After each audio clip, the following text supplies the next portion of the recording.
Bismillahirrahmanirrahim. Assalamualaikum warahmatullahi wabarakatuh. Salam silaturahmi, salam sambung rasa Bang Andi dan saudara-saudaraku semua. Selanjutnya saya doakan semoga Bang Andi beserta keluarga selalu dilindungi dan dilimpahkan rahmat oleh Allah Subhanahu wa Ta'ala. Amin. Bang Andi, saya Khairul. Saya mohon maaf karena merasa sudah relatif lama tidak berkomunikasi dengan Bang Andi selaku guru spiritual saya. Namun saya merasakan selalu bersilaturahmi secara batin. Hal ini dikarenakan kesibukan saya dalam perjalanan keluar daerah untuk memenuhi amanah Allah kepada hamba, yaitu melaksanakan ijab kabul anak saya di Kabupaten Muara Bungo, Jambi. Dan Alhamdulillah berkat Allah semuanya berjalan lancar. Bang Andi, pada kesempatan ini saya mohon izin bertanya dan saya berharap kiranya Bang Andi bersedia dan mempunyai kesempatan menjawab dan memberikan pencerahannya. Adapun pertanyaan saya adalah sebagai berikut. Pertama, saya selalu senantiasa melaksanakan zikir nafas atau DN setelah selesai sholat fardu. Dan biasanya saya lanjutkan dengan zikir secara zahir, membaca ayat kursi dan doa. Tapi setelah saya melaksanakan DN, setelah sholat fardu, saya tidak lagi melaksanakan zikir secara zahir dan berdoa. Namun saya selalu berdoa ketika akan mengakhiri DN dan dilanjutkan dengan ucapan syukur Alhamdulillah. Setelah itu baru saya membuka mata. Pertanyaan saya adalah, apakah yang saya lakukan ini sudah benar? Kedua, Bang Andi, di sini saya cerita tentang wilayah pembuktian saya dalam mengamalkan zikir nafas, di mana dalam melaksanakan DN saya berdoa kepada Allah, Ya Allah, jika Engkau benar-benar dekat dengan hamba, maka hamba mohon Engkau berilah tanda-tanda di tubuh zahir hamba, Ya Allah, agar keyakinan hamba bertambah dalam melaksanakan zikir nafas ini, Ya Allah. Bang Andi, kurang lebih 5 menit setelah DN, tiba-tiba urat di antara jempol kaki dan jari tengah kaki saya berdenyut kuat dan tidak mau berhenti. Namun saya cepat berpikir apa ini karena doa saya dalam DN tadi. Maka saya berdoa, Ya Allah, jika ini disebabkan permintaan hamba dalam DN tadi, hamba mohon Engkau netralisirkanlah, Ya Allah. Setelah saya berdoa, denyutan urat antara kedua kaki saya tersebut hilang. Bang Andi, doa tersebut di atas saya ulangi lagi dalam DN pada sholat maghrib esoknya.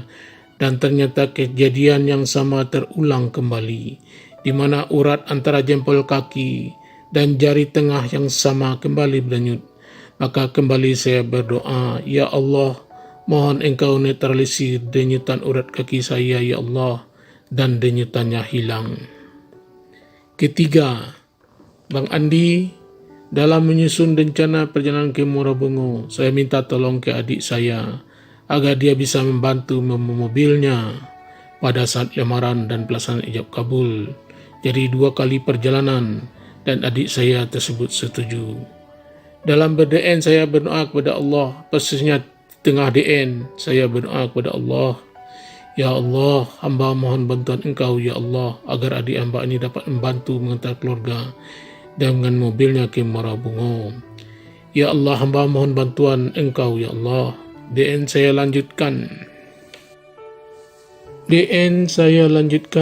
Dalam DN tersebut saya merasakan atau merasa melihat mobil adik saya mundur dan mundur.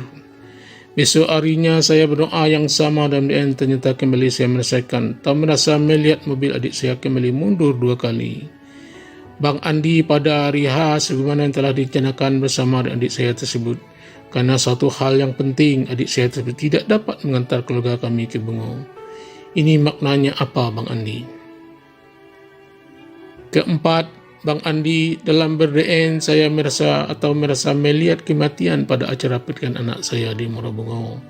Dan saya berdoa dalam DN tersebut, Ya Allah, lancarkanlah dan berilah kemudahan kepada anak hamba dan kami sekeluarga selama prosesi ini, Ya Allah.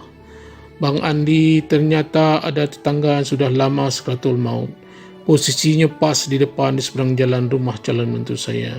Yang sakratul maut adalah penganut torikot yang tidak lagi melaksanakan syariat.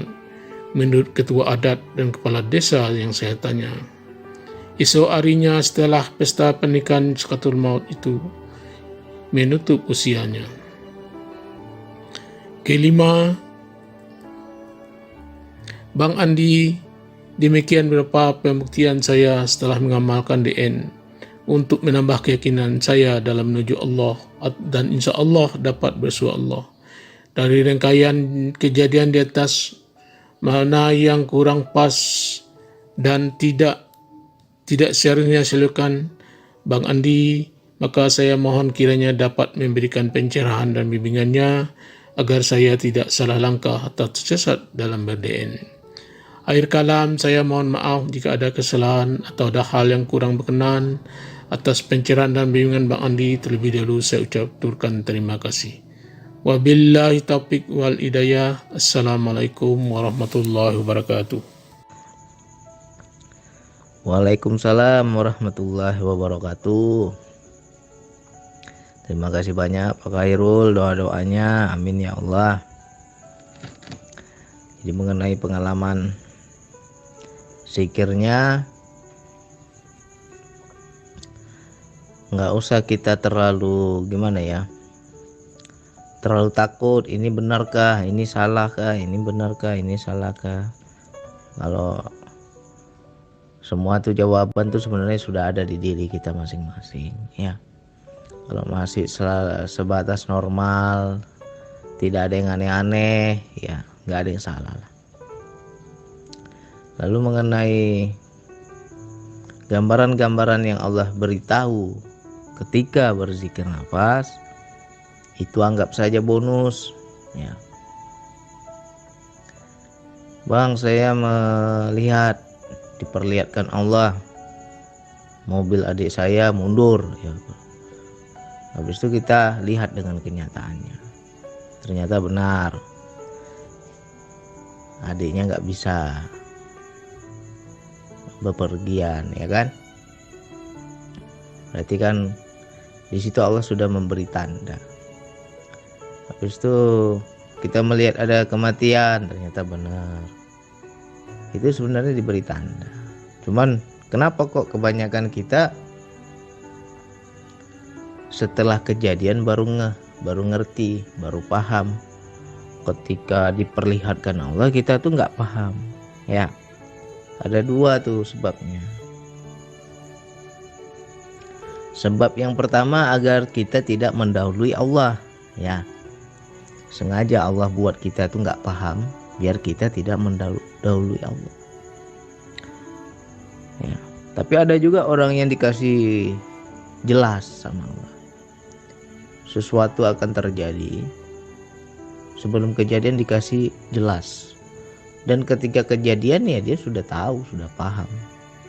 Nah itu berarti orang-orang yang bisa menjaga rahasia. Makanya kalau sudah bisa jaga rahasia, Allah akan kasih tahu.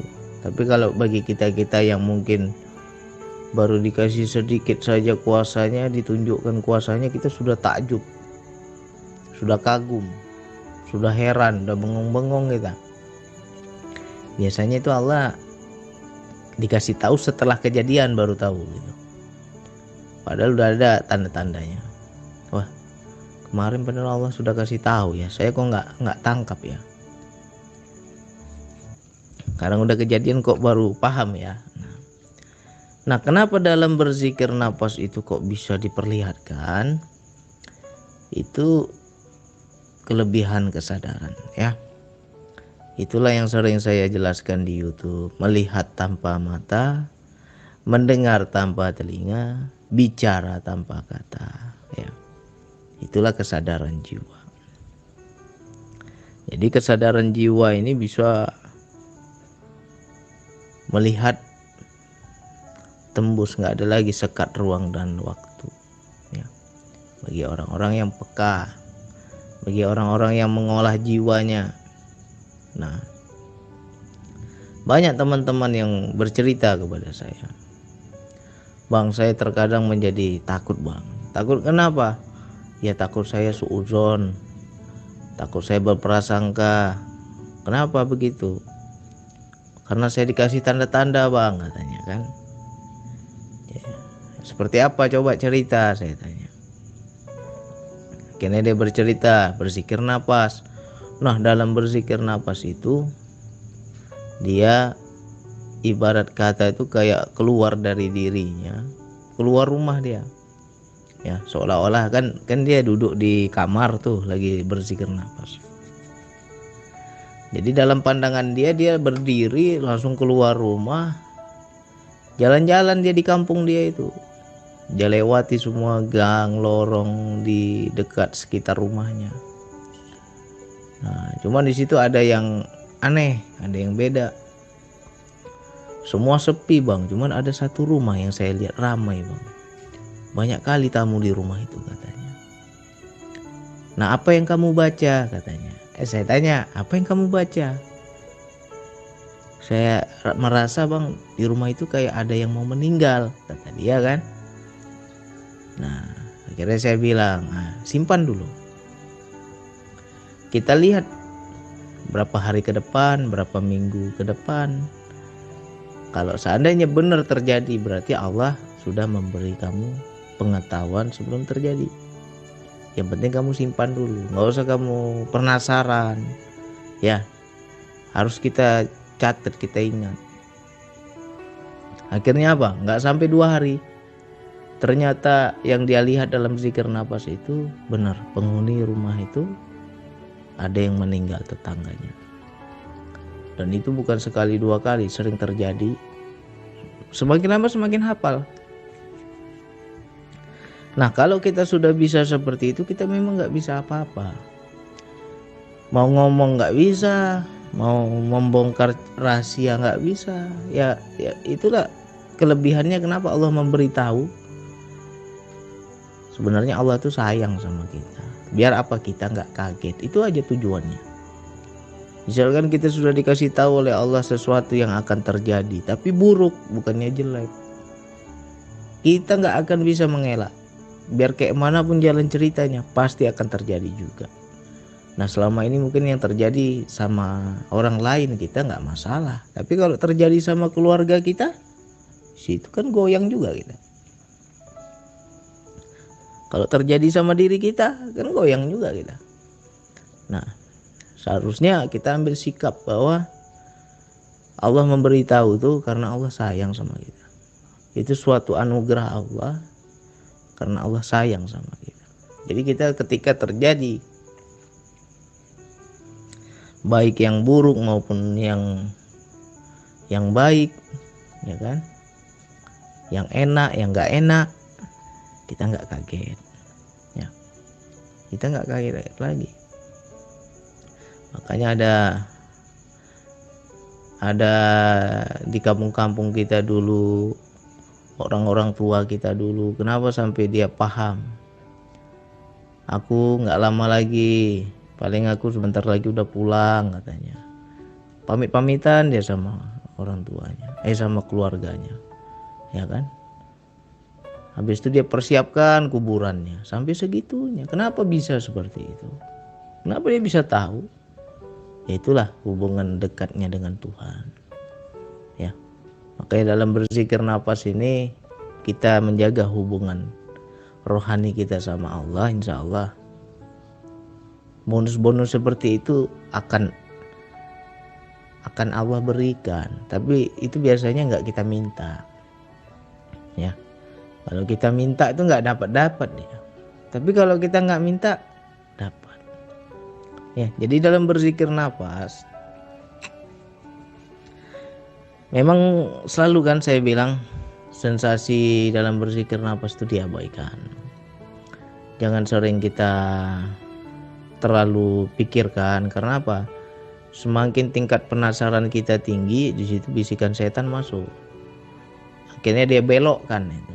Dibelokkan sehingga kita menjadi prasangka yang enggak. Dibiaskan sama setan. Itu yang bahaya kalau kita penasarannya tinggi.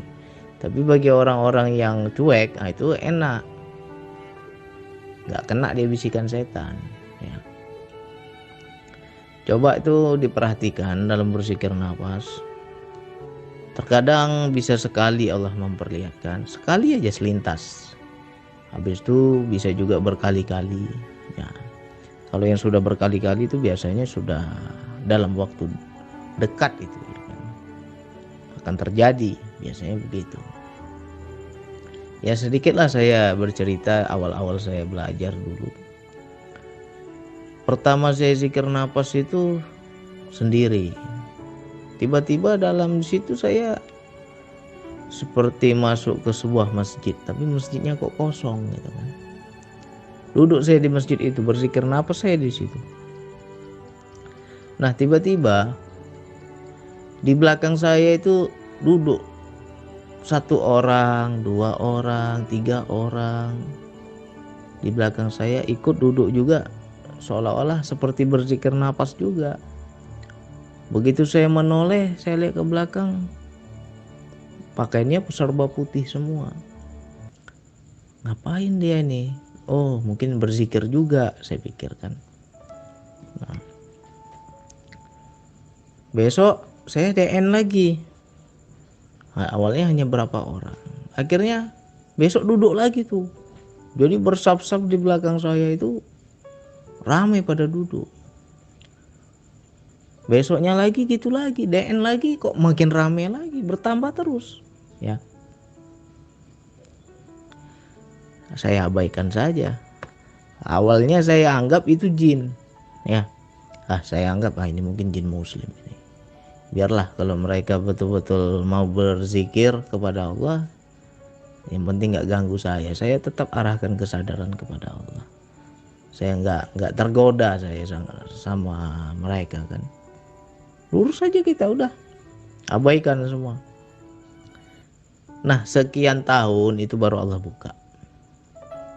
Apa maknanya? Ya ternyata itulah yang bersab-sab itu orang-orang yang mengikuti zikir nafas saya. Ya. Jadi apa yang sudah saya sampaikan di YouTube, bisa dikatakan ya ribuan orang udah mengikuti zikir nafas ini.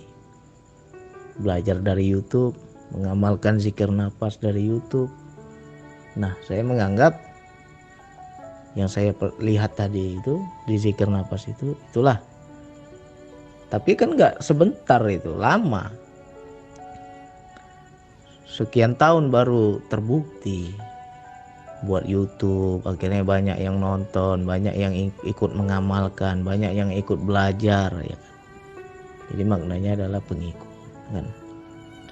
Nah, itu sebenarnya dalam berzikir nafas tuh Allah kasih lihat banyak terjadi dalam kehidupan. Nah, jadi bagi teman-teman, kalau nggak paham abaikan aja, jangan penasaran. Tapi kita kuncinya begini. Aku ingat, aku diperlihatkan Allah ini, diperlihatkan Allah itu. Nah, nanti dalam kehidupan buktikan, ya kan? Sama seperti sahabat saya, bang, saya lihat begitu saya di zikir nafas, saya lihat di gang sebelah, bang, dekat rumah saya, bang, ramai orang, bang. Ya kamu kunci aja, lihat nanti berapa hari, saya bilang. Ternyata benar, ada yang meninggal, ya kan? Nanti dikasih lihat lagi sama Allah. Nanti dia kunci lagi. Pokoknya dia nggak akan lupa, dia tetap simpan itu. Tapi dia nggak cari-cari maknanya. Akhirnya terjadi, ya. Banyaklah kalau yang kita lihat dan dibandingkan kehidupan terjadi itu banyak. Itu anugerah, tapi bisa juga menjadi musibah. Wilayah ini bisa anugerah, bisa jadi musibah. Musibahnya apa, bang? Ya, sok-sok jadi peramal pula kita nanti, bahaya itu, ya. Bagus kalau kita sudah paham, ya sudah, itu sebagai pengetahuan untuk diri kita saja. Kalau ada dikasih pengetahuan untuk orang lain tuh yang di luar diri kita, ya pandai-pandai jaga rahasia Allah ya. Harus bijak kita menjaga, jangan sembarang kita cerita sana cerita sini ya kan. Belum terjadi kita memberi ketakutan kepada orang, jangan. Kalau udah terjadi cerita nggak masalah, udah terjadi kok ya kan. Tapi kalau sebelum terjadi kita cerita begini begitu, ya kesannya meramal kita kan, dan itu nggak boleh ya. Jadi macam Pak Khairul ya, dilatih terus DNA. Kalau diperlihatkan Allah ini, diperlihatkan Allah itu, abaikan, tapi kita kunci, kita lihat dengan kehidupan ya. Kalau sama terjadi dan di situ ada makna, ya berarti Allah memberi anugerah kepada kita, bonus lah itu dari Allah. Banyak-banyaklah kita bersyukur ya. Itu juga menjadi renungan juga lah untuk yang lain, kawan-kawan yang lain mungkin juga punya pengalaman yang sama, dapat bonus yang sama ya. Kita simpan aja, mungkin dikasih tahu Allah sekarang ya, tapi nggak kejadian besok, entah minggu depan, entah sebulan ke depan, entah setahun ke depan ya kan. Nah, bisa jadi itu terjadi dan kita udah nggak kaget lagi. Oke, hanya itu yang bisa saya sampaikan. Wassalamualaikum warahmatullahi wabarakatuh.